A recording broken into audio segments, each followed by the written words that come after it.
channel. For those who are new, my name is Ishika. Looking at the title of the video, you must have realized that this time my video is going to be more knowledge based than fun. Because I've been doing more fun related videos, I thought it was time I'd impart some knowledge.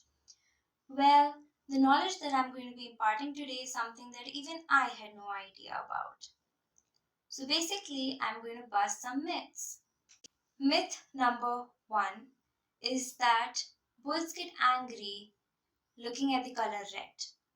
Now, this is something that we all believe to be true, considering this has been shown to us in videos and cartoons and stuff where a man holds a red cloth in front of a bull and kind of waves it at him, and the bull gets angry and charges.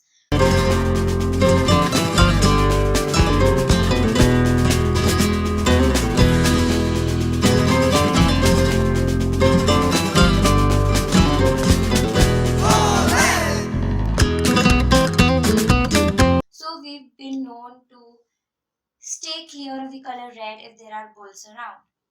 Well, that is not true. Bulls are not scared or do not bulls do not get angry at the color red. It is in fact the movement of the cloth that makes the bull angry, because science has it that bulls are green and red color blind, so they cannot see this color. So it is the movement of the cloth that sets the bull on fire. So the second myth is that we use only 10% of our brain. Now, this fact, not so much of a fact, has been used in movies as well, apart from we being told about this from different people. Well, if you have studied a little biology or are into neuroscience, you must know that that is not true. Because to perform even our daily functions, a lot of different areas of our brain are used.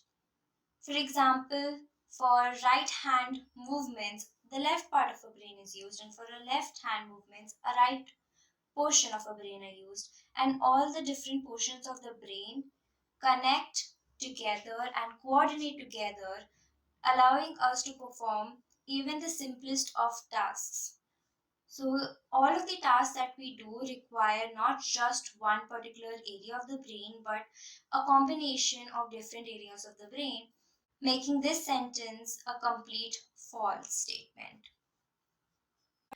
The next myth is actually a little creepy one, and I'm not sure if all of you must have heard of it, because I remember I might have heard it once or twice, but it's not something that I've heard much often. It is that we swallow at least 8 spiders in a year while sleeping. And it is very creepy to think about that you're just sleeping and spiders crawl inside of you and you accidentally swallow them. It's like, ugh. And especially this would be really horrible for Ron Weasley.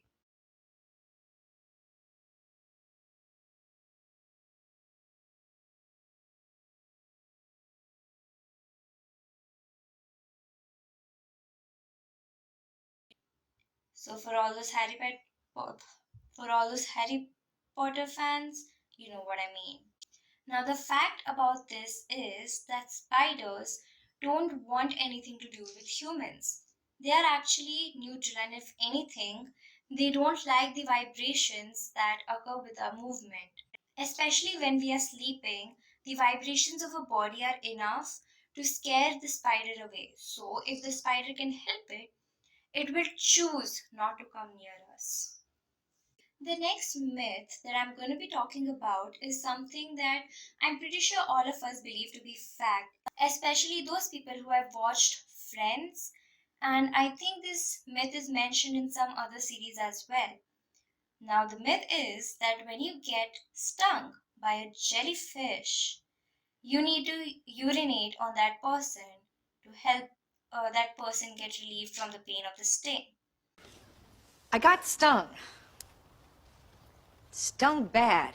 I couldn't stand. I couldn't walk. We were 2 miles from the house. We were scared and alone. We didn't think we could make it.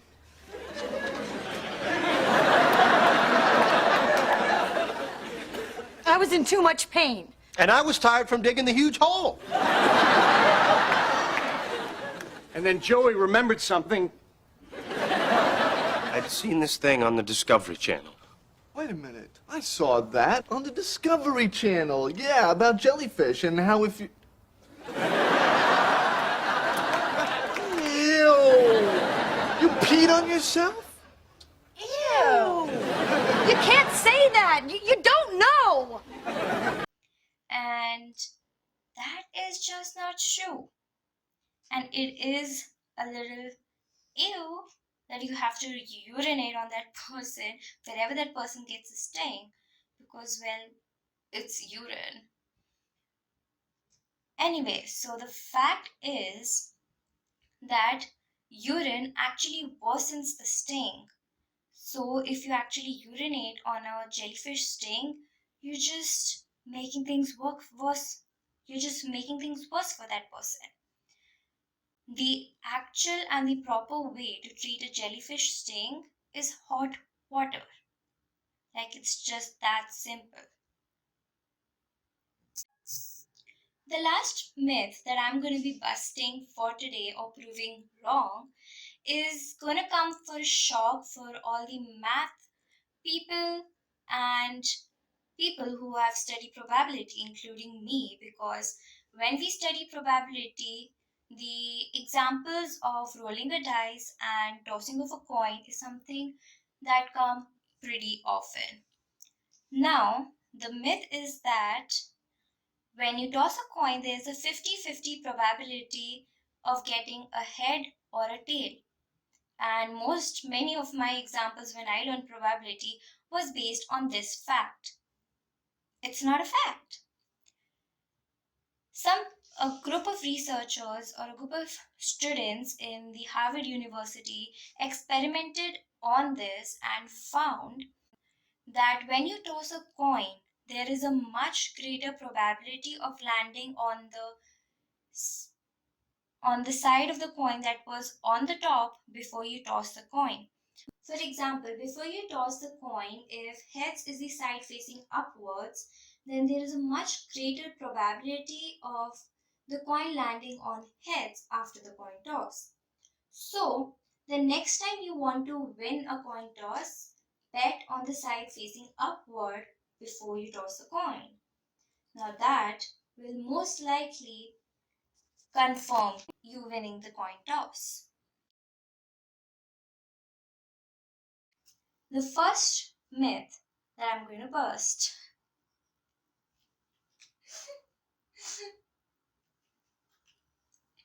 Those are all the myths that I want to prove wrong in this video. There are a ton more myths similar to the ones that I just proved wrong that have been scientifically proven to not be a fact.